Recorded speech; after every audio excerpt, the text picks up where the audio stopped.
Banjiri Properties cyangwa batuga ku mabanda Semto building. Ekizimbe kya Semto kyekizimbe kitunde mu kono ekizimbe kitunde mu kkubo erigende Semto. Awo kumpi n'akatale awo. Kumpi n'akatale. Wali ofisi yaffe era ku mukono gw'akatale gwe nyini. Wali ofisi yaffe. Eri muntu abeera akoze eki abatwetaaze okujja ku office. Banjiri Properties tutunda ettaka, tusurveyinga, tukuba plani z'amayumba ate n'ogazimba. Egyo gye mirimu gye tukola ki gye tukwasaganya. So tuli mu real estate mu bufunze, tusuka surveying ettaka, tutunda ettaka, tukola plan, tuzimba n'okuzimba amayumba. Poziko n'abo bagala okuba kukyusiza ebyapa, okubakolera empapula z'obadministrator, okuzijja mu mpapula z'omugenzi, okuziteeka mu z'abaliwo. Byonna byonna tubikola ki? Mubikolako. Kibayita title processing. Naye tugikwasaganyiza ddala. Kwegamba mu bufunze ebikwatagana n'ettaka mubikolako. Tubikolerako ddala. Otyo. Kakati omukulu oyo gwe tuli naye. Kakati gwe wuliriza bulungi omale obuuza ekibuuzo kyo bw'oba olina ky'oyagala okubuuza. Bw'obanga si kubuuza utubuulire nti njagala nze ettaka. Kakati munkoze mutya awo ojja okubuuliza. Kakati mu kiseera kino twagala tusooke tumanyeeko bitundu ki kati we mulina ettaka. Omuntu awuliriza yeerondereko nti nze kaayogedde eno nteekwa okulumba. Alright, Banjiri Properties tulina ettaka ku nguudo ez'enjawulo. Tusooke na Bombo Road. Bombo Road tulinewo obulenzi. Era still Kiberenge twayongeddewo estate. Twayongedde expansion. Twagaziyiza ku estate eyo. Netuteekawo estate eyo. Ate eyo twakyalina ku $2 million. 5 ku 10. Nga bwe nkyogera bwe kiri 5 ku 10. Ono obulenzi ono we gundi we kasana luweero. Kati awo mumaze. Kati okyamira ku kati kamwe SDA. Nokwata kuli ekikyusa ebyo. Totuuka kikyusa olina wewetera. So twataddewo estate ku $2 million, ku $2 million, 5 ku 10. Then ne tujja era bantu munaalemwa kuzimba buzimbi na kugula gye mulimira. Ne tujja Bombo Road Labbowa ne teekawo estate ku million zaali 10. Nti 5 ku 10 nga ya kyapa eyo. 10? 10. Ebbowa. Ebbowa. Si kumpi n'embuga y'essaza. Era oluva ku ssaza awo then okkiriramu awo katini. Awo twataddewo estate. Ne tukomaawo ne tugenda ku Semto Road. Semto Road Kalasa awo ng'ebibuga in fact olusinza okuteeka ebibuga ebisinga okuba nga bingi. Kalasa awo nno abantu bettaniddewo nnyo awo. Tutuddewo ebibuga bingi ko sofa kati tuli mu estate ya 40 nga tugezaako okusayasalira abantu. Nti kale ate kalinaku twakyusiza tutunda 5 ku 10. Tewakyali eno 25 kwana ezo tezikyali. Tuli kwa 5 ku 10. Tetugenda kuba yetandikirwako n'ekyapa. Tetugenda sala muntu futi 5 ku 5. Tugenda tusazeewo lumu tukole lumu 5 ku 10. Muntu afune ettaka ate kabeeyi akasookerwako. Tetujjaga nti beeyi ya wansi neba beeyi ekikola ki sookerwako. So tugamba bwe bati nti Kalasa twataddewo estate ng'ekalasawo kabeeyi kalinyeemu ko $5 million 5 ku 10. $5 million okudda waggulu. Eyo ebibeera ndagaano. Then ekyapa twakitandikidde ku $1,700,000. Ayagala ekyapa. Ate kati kuba ekyapa tukoola abantu abagala okukola amaduuka kuba estate mpya ate eri ku kkubo eri ekyalo. Aba business. Kati abagala okukola amaduuka ate ng'agamba bannaaye nandyagadde okukola edduuka nandiyetaaze okukola edduuka jangwe kati. Omanyi kati abantu baavudde ku kkubo. Baba bagize ku kkubo eno ne bavaayo tebakyalina we bali kati dduka mu bunnambiro. Ogenda ozimbe wali ofune woogenda okuzimba ewuwo. Ove wano basenze nti obudaala tetukyabwagala ku kkubo kati wali ozimbire eddala ozimbe ewuwo. Kakati awo no twabatidde estate ab'ekyapa ku $8.7 omuntu ayagala okuzimba ku kkubo ng'oyagala kukola maduuka in fact poloti zikyaliwo just kimu nti jangu kati gwe jangu bwangu lwaki ojja kujoga bangamba weziri atotuke nga zikoze lulina bawuliranga mwogera nga wayise ennaku 4 wiiki namba kati so tugamba nti jangu kati nawe obeere nga weefunira then ate era Kalasa endagaano twazitadde ku $5 million 5 ku 10 nga ndagaano $5 million mu bitundu tulinawo waliwo bayita Kabembe, tulinawo Ebukusu, tulinawo Mugogo, then era n'ebyapa era biri Mugogo byo, biri Mugogo wokka, kimu biri ku kkubo ebyo naye nga okyamira Kalasa era biri Kalasa. Bakuwa endagaano bakuwa n'ekyapa kyo bw'obanga okya then ne tusembera wano Matugga. Wano ne tujja Matugga teekawo 5 ku 10 ku million 15. 5 ku 10 5 ku 10 nga eri Bukiika, bayitawo Bukiika. Bukiika oyitirangawo Bukiika era okyamirira waliwo ebyokyama bya mirundi ebyo so okyamira wali Essanga noyambuka noyite nakuba then waddako bayitawo Bukiika. Oba si kino kyamira waneene mu Matugga ewasooka n'ogenda e Nasse then oba oyambuka akasozi kake Bukiika. Tubagamba twateddeyo ku million 15. Ezo zonna zitogerako togera kwa 5 ku 10 nga tekyapaawo. Then waliwo ayinza okwagala endagaano e Matugga. Endagaano e Matugga twakyadde ku million 12. Era nazo ziba 5 ku 10 million 10 na mmeka 12. Then gojja ne bakuwa endagaano yo n'ogenda ow'endagaano nabagamba ettaka lyaffe tukutwale wa chairman oliba nga ya chapa tukutwale wa chairman nawe tyako stamp ku ndagaano yo neyaffe ebeerako naye tewiba ku ttaka nga ndagaano ku ttaka lya Kabaka ku ttaka lya Kabaka tukutwale wa chairman omutongole wa Kabaka naye naayongera okukakasa endagaano eno gye tukuwadde oba naayongera okukakasa ettaka lino lyokoze ki lyoguzeeko kubanga munnange olina n'okuwa obusuulu omutongole alina okumanya oweeyo ekkanzu otandike okuwa obusuulu ekyo kikulu nnyo ddala kati omuntu ataagula mba simutegeera. Kati luguudo kyolulala olw'e Masaka netwogera ku Masaka Road. Masaka Road twayeze wano eno Maya omuntu asobola bayitawo Nsanje Katereke naye osobola weetera Maya Bimuli osobola weetera wano Ensanje ku poliisi. Awo twateesewo 5 ku 10 ku 25. Amasannyalaze weegali, amazzi weegali, neighborhood weeri. Awo twataddewo lwakuba nti wasikaddewo poliisi wo wasikaddewo ntini ziringanga poloti nga 4 5 ku 10 naye ng'ebyapa bikyakola ki bikyaliwo anti lwansonga nti abantu badde banoonya Masaka Road nga banoonyako katisi kapooti akalayisa akatandikirwako so netukaleetaawo then ate netutakomawo tugenda wali eri Katende tubatirawo fuuti 5 ku 10 ku 22 kukyambira ku St Maria Goretti noyingirawo noyingira munda awo awo nawo tulinawo fuuti 5 ku 10 ku 22 ebyo byapa byenjogerako. Then tetwakomyawo abantu tugenda tubatera estate ekyabadaaza netubaterawo estate nga yandagaano nga ya million 4. Omuntu aliyo ng'agamba ku Masaka Road iwo ttaka lya Kabaka ndagaano million 4 5 ku 10. Nabagambe tugenda tukoza tutya nti engeri gyekiri nti kati 5 ku 10 omuntu asobola gikoyako ekintu ekigazi ekiba kinene ekisingawo. Era naffe ne tufuba nnyo ntumunoonyeza poloti zinene wetuziteeka nga wali kumpi n'abantu kyekisooka wali kumpi n'amazzi kati nga poloti nga eseti y'ekalasa ye million 8.7 eri ku kkubo ate muyo mwennyini mulimu amazzi omuntu asimye bbowa twakiteddemu abantu baffe baneeno babire nga basobola ofuna amazzi kuyo kwennyini amasannyalaze nga weegali kozi oli ku kkubo already kitegeeza amasannyalaze wegakola ki amasannyalaze wegayita wennyini so tugamba gwali eyawulira nti tugezaako nga Banjiri Properties okuteekawo omuntu byandyetaaze ewantu gyagenda okukola ki okugenda naye tulinayo bati bakwano baffe baba abantu baffe abagamba njaga ttaka lyakumirimirako twese half acre ku million 12 half acre ku million 12 bya ndagaano ng'ogira ndagaano yo ne tukuwa half acre ku million 12 nga yandagaano abagala acre ne tugiyita ku million 24 ng'oyo ali eyagamba njagala ttaka lyakola ki lyakulimirako njagala ttaka lyakulundirako tulina twalisazeemu half acre ne mu acre era nga nalo liri Kalasa. So tubakoowola mwenna bali abatuwuliriza okujja ku office yaffe mu Matugga ku Mabanda okwongera okumanya ebikola ki ebisingawo n'okujja okulambula kuba okulambula kuba kwa bwereere.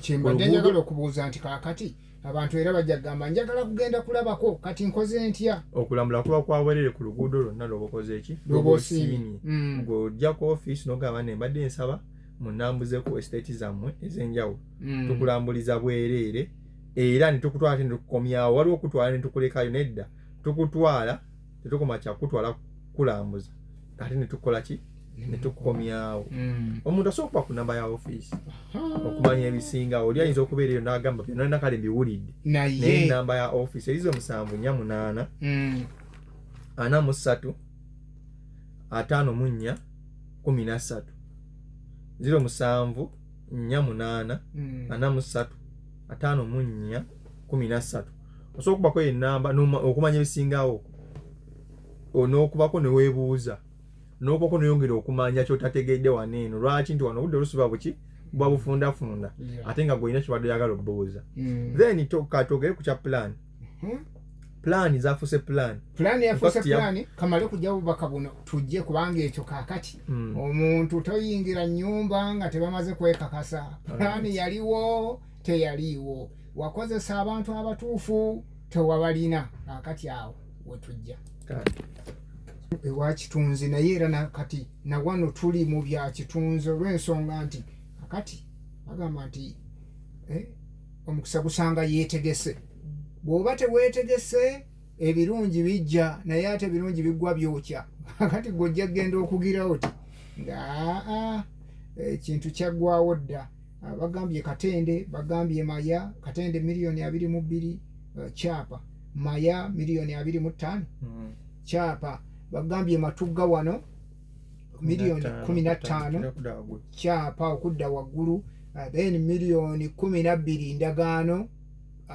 ne bakugamba wali ekalasa enda kubbo batandisa amasimu gaagano abantu baagala ttaka wangi wangi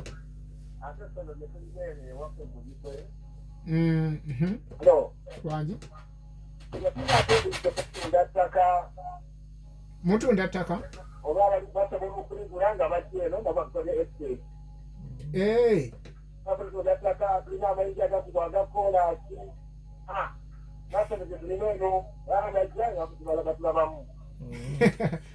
buyikwa saidi ki kale jimpe enamba yaffe 0742 888 9 07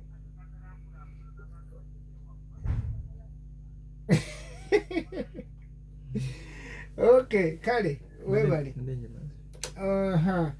tweyanzege 0755 alina kyeyebuuza ku by'ettaka mu Banjeru Properties Uganda Limited okukolera ku kyapa okubayambako mmwe abaagala okufuna obwa administrator okulaba engeri gye musobola obufunamu ne babakolera ku byetaagisa abaagala bapimira ettaka lyammwe si bye tuyita surveying kakati abaagala okugula mwenna Hello wanji munaye kale naawe okuwuliriza kakati nze kyembale neebuuzako abatunda ttaka bisaanizo ki byolina kugenda nabyo ate ettaka liba liyimiridde litya liwerako n'ebikyapa oba n'ekyapa kibeera duplicate okay ddamu owulirize agenda binnyonnyola okay Lusaka Kirombe 0758 ze namba kwoyita ate n'osobola okubanga oyongera okumanya naye nga twebaza nnyo ne bannaffe aba St. Charles Lwanga SS Kibiri essomero eryo liri ku musingi gw'Eklezia Katolika nalyo litadde mu ssente mu kabinkano ka katikisimu St. John the Baptist Gaba Primary Teachers Institute mwebale nnyo mwebalire ddala abo bateekateeka basomesa abajja ne bagunjula abaana baffe nammwe mwebale nnyo mwebalire ddala St. Kizito Primary School Namuŋŋoona mwebale nnyo mwebalire ddala okuteekamu ssente ate n'okusomesa abaana abato Hello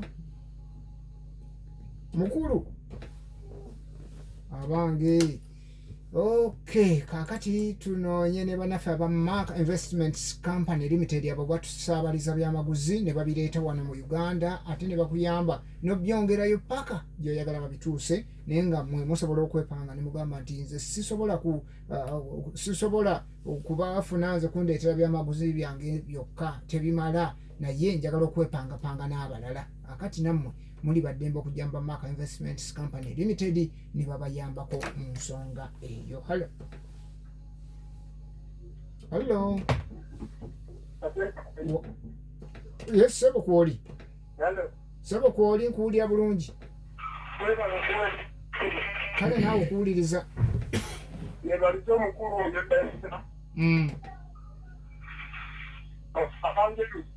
Esebo. Kale naawe webale kuwuliriza.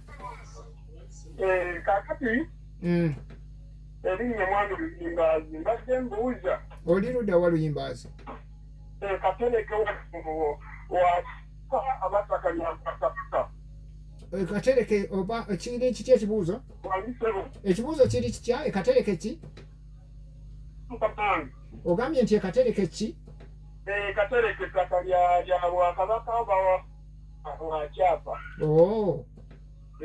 Kale mukulu kabakuddemu mukulu Luyimbazi. Okay, tweyanziza weebalire ddala ssebo. Bibuuzo bibyo noono alina kyagamba. Gambye atya? Luwamba webale kuweereza ono kansala Moyo Najjemba. Kulusengulime webale kuweereza ono kansala Moyo Najjemba. Kyenjagala okubuuza abakulu abanjeru properties. Twawulidde ebyapa baabijjawo ku buno bwa 25 kwa 5 bwa 25 kwa 4. Kakati ekyapa mu mutane kukigaba ku ttaka lyammwe ng'omuntu aguze kyenkana ki? Era singa mmala okugula ettaka mu mmwe babaawa complaininga nti ettaka eryo lyenguzi kyamu, musobola okunziriza ssente zange, musobola kunkompasetinga mu kansala Moyo Najjemba. Ebyo byangu nnyo okwanukula, nsaba tubyanukula endowooza. Alright, katandika eno lyakubye essimu oba buyikwe. Kanze musome enamba yaffe. Ndowooza agiwandiike naye enamba ye. Naye awandiike. 075. Sebo webuyikwe wandiika. 075. 42 esembyayo 6. 075 42 esembyayo 6 600. Tudono bawo wano. Eyo osobola okuba ng'ogikubako oyo webuyikwe netwongera okubeera nga tukola ki? Nga twogerezeganya. Then abuziza ekibuuzo agambye nti ettaka 25 kwa 4 5 ku 10 ekyapa kitandika kwa fuuti 5 ku 10 ze decimal 10 n'okudda waggulu. Ekyapa ekifuluma ngo kitandikira naye luli ekibaddewo tubali tutundanga ndagaano nga zibeera mu fuuti 25 kwa 4 5 kwa 5 so si kyapa zibadde nga ndagaano ng'endagaano ezo era nga abantu bakubiriza nti woba oguze endagaano gigule ku endagaano ku ttaka lya Kabaka. Lwaki tosobola muntu agenda kujja kugaa nti ate nze ninawo wannannyini oba ninawo ekyapa ng'ettaka lya Kabaka ng'olina kusasula ki? Ng'olina sasula busuulu. So kibali tusinga nnyo okukubiriza abatuwuliriza wani Bannayuganda bonna nga tubagamba nti oba oguze endagaano fuba nnyo at least ojje ku ttaka lya Kabaka ng'ogenda sasula buki? Ng'ogenda sasula busuulu. Naye ekiriwo nti tebaagaanye kutunda 5 ku 10. Baagaanye kutunda etawera 5 ku 10. Ne bagamba nti at least mutandike fuuti 5 kwa 5. Naye ffe ntugamba tutandikire lumu 5 ku 10 nga yandagaano. Omuntu asobola ofuna akantu akakola ki ebwa ettaka eriwerako. Asobola okubeera nga abeera oba nga ateeka ebintu bye. Esebo. Ani abadde abuuza sayidi ye? Waliwo abaziza ekatereke ettaka lya Kyapa oba lya ndagaano. Mbagambe nti osobola oyita ku kkubo eryo ekatereke n'oyita ensangi. Ovuga n'ogenda emabega waliwo express we bagizimbye wetandikira awo okyamira. Kitegeeza oyitamu mu katereke mu town naye ng'osobola okukwata eryo oba osobola okukwata lino eryokumaya ku bimuli n'oyambuka. Estate yeemu just amakubo ganjawulo agakola ki? Agakutuusaayo. Nga teri katereke naye ng'ettaka lya Kyapa. Kyapa. Tweyanza. Akabbinkano mututegekedde ki? Akabbinkano ko oba katumale kufuna wano kubanga atwetaaga nnyo. Wangi Sebo tebaneko sebo. Kale nnyabo. Nze mukyala Luusi. Luusi oyiruddawo? Ndiwano ensaka ku sayidi y'ekira. Otyo? Mbuuza omwami oyo. Ye nnyabo. Ettaka lino erya Kabaka. Bwe mbanguze agambye fuuti 5 ku 10. bemba nguze sente zakigambye nga nguze akampa kyapa oba era mba nina kugenda wa kabaka tera kutandika okuwa busuulu. Okay, webale nyonyavu oziryokubukujiira terigabwa ku kyapa nga bwogambye. Alright, abuziza nti siwemanguze kutakaya kaka tebampa kyapa ese bunyabo tetukuwa kyapa naye ogenda mu Buganda Land Board nibakuwa kibayita ekipalati oba kituyita ekipalati. Ekipalati ekyo yakubako ebipimo byo. Ekipalati ekyo kyekikuwa obwannannyini ku kibanja ekyo tandika okikolera kero tandika osasula obusuulu. Obusuulu bw'osasula zibeera 5,000 buli mwaka.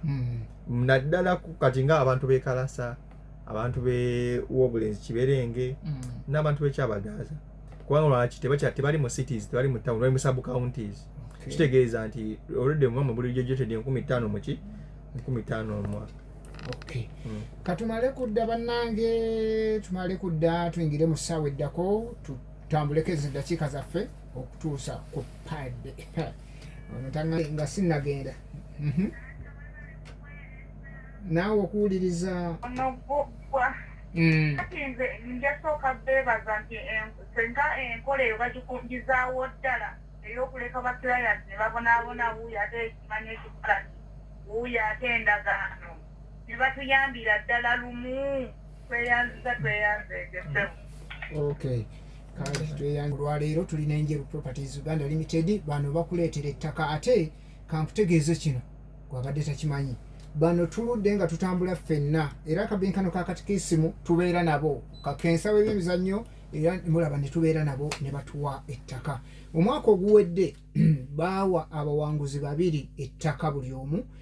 Kwaliko omwana owa primary yawangula mba primary yafuna ettaka yafuna ploti 5/5. Yawangula mu ba secondary naye n'afuna ploti 5/5.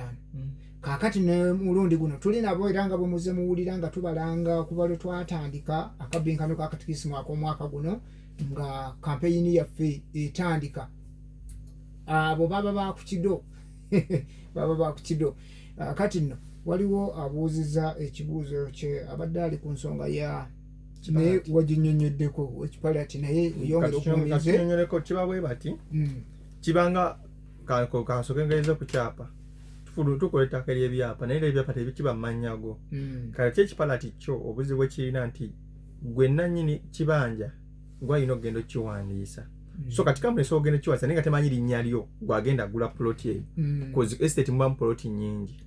Kati kiba kitya nti gwe nannyini kibanja gwalina okola okyewandiisa naye tusobola okuyambako ne tukuwa direction kyova tukutwala nti omutongole wa Kabaka then yani tukugamba nti kyetagisa kino na kino ono yabuuziza kyetagisa nga nze ogula ettaka kyetagisa nga oze ogula ettaka kyangu nnyo ojja n'endagamuntu yo oba nini namba yo then tojja wekka koze ozegula ttaka ojjayo ne witness oba omujulizi ku saidi yo nolima gamba nti nagenda kali kampuni nengula naye nagwagenda wekka nedda tugamba jangu yoko n'omuntu oba mukwano oba muganda oba aniwo ojje naye ng'omujulizi yani oba ozze okulamba mu nje babiri womala okulambula bagembe kuba kwa bwerere womala okulambula n'osiima then nolyoka okola ki nolyoka osasula.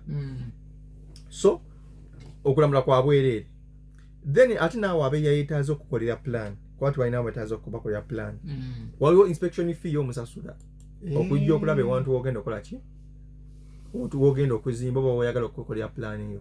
Ekyakyo osasula surveying naye plan etandikirwako lumuzi 3 tutandika ku $20,000.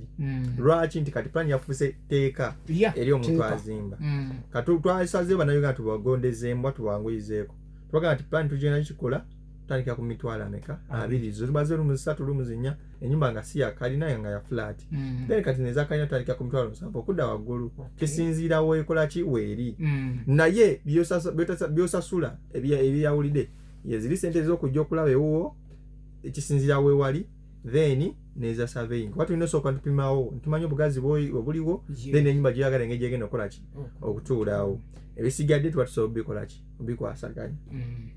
tweyanza kabinkano kakatikisimu omulundi guno eno ffe nga weri enkola yaffe ttaka lwakuba nti bali abawangula guli omulundi tugenda kuba ogaziyiza poloti zaabwe ezo lwaki abawangula guli omulundi guli bafiitinge mu kinene mweno trend ekola ki lindako bagende mu kadde mwako bano abaana abawangula guli ninako James Rubinga wa primary w'ekibiri yawangula poloti nembeerako ne Derrick erinnya eddala ligenze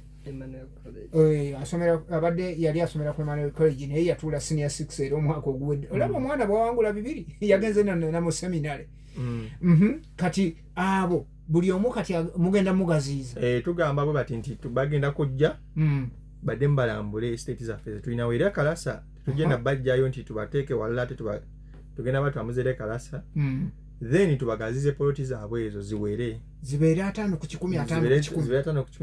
10 lwaki baleme gamba nti kale batuwa naye ate netusigalira eki mabega so twagala tubawe ate kiki banasobola okujja muboli awo kibasobola okujjamu akasente muboli awo kyasobola okuzimba muboli awo kyasobola okulimirako so tugamba tutya nawe tugenda bayita bayithawe bademu bakole inspection bademu balambule webasiima so tubawa poloti ezo eziwera 5 ku 10 kose tunawatukoze ekyo tunawatubalambuza then n'abaana abajja tugenda guluno tugenda ka poloti emu 5 ku 10 ey'omuntu agenda okukola ki okuwangwa naye kuguno omulundi badde ngamba bagenda kukwata akalulu bo bennyini abanaayitamu ababadde bawangudde tugeze owa primary eno awangudde n'owa secondary awangudde bakwata akalulu bagenda kukwata akalulu kwesete gyoli esete gyanaalonda kuba tugenda ziwandikamu zonna estate zonna then kati bo beekwatira akalulu kaabwe lwaki gyalondamu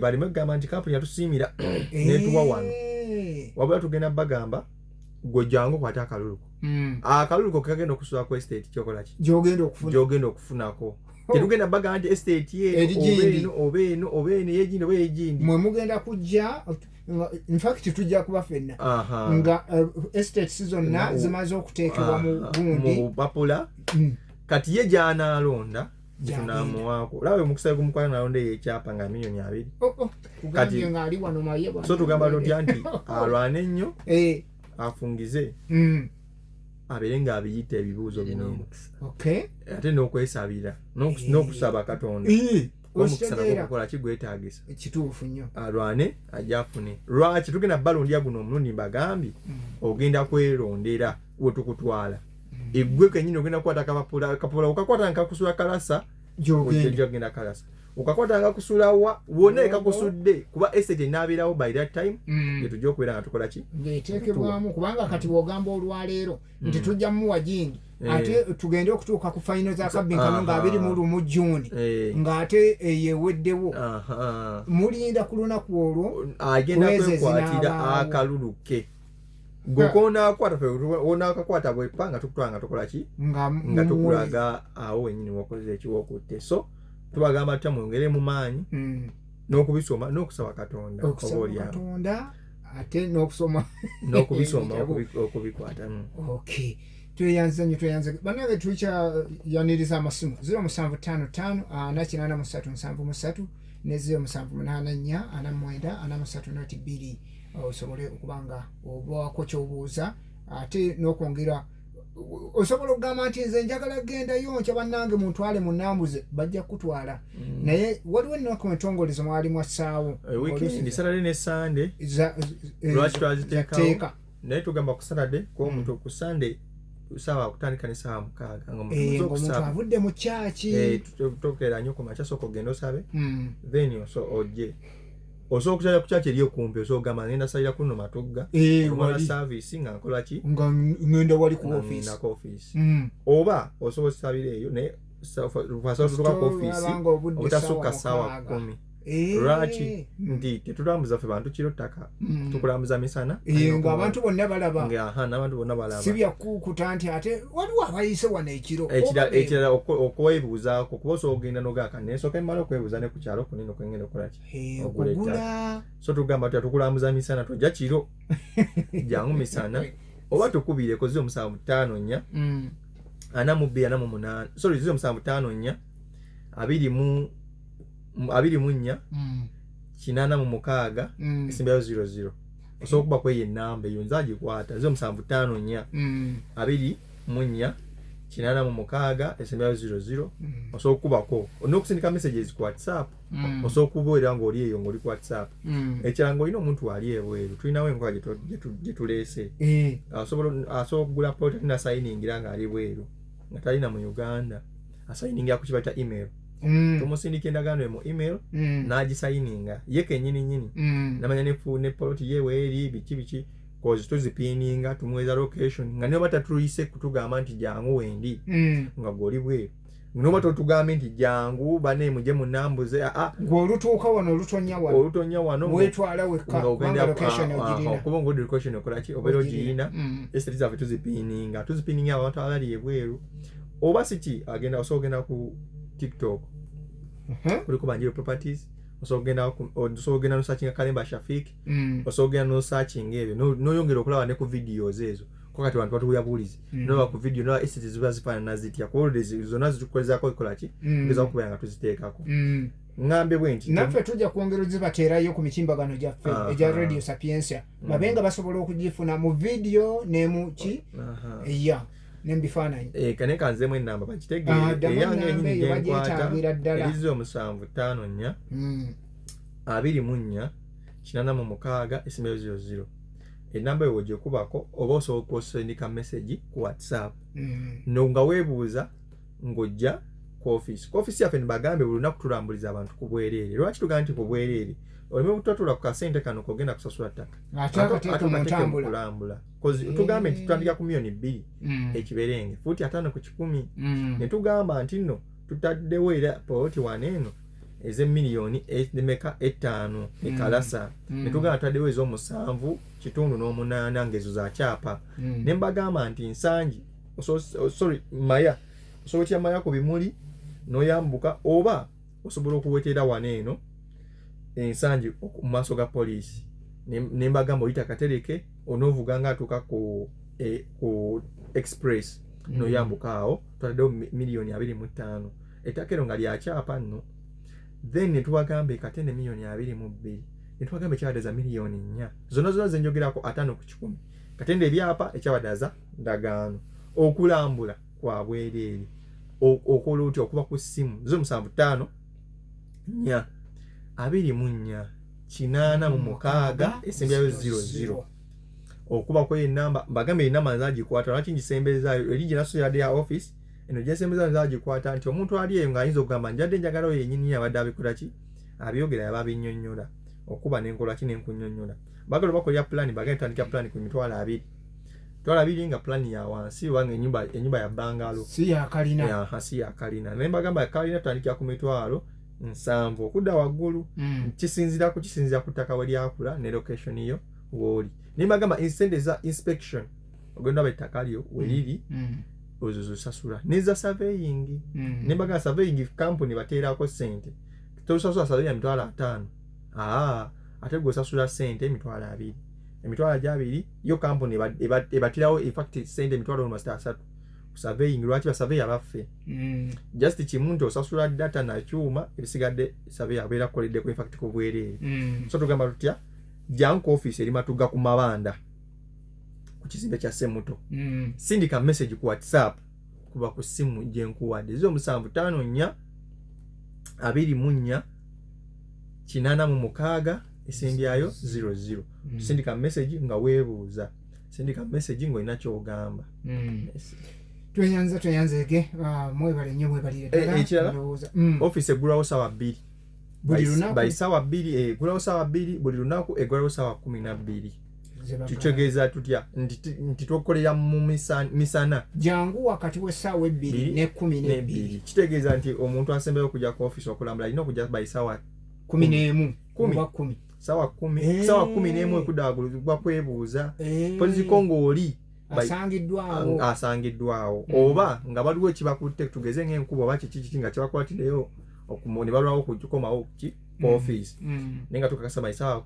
12 office ebeggalwa tugigadde tweyanziza nnyo bannange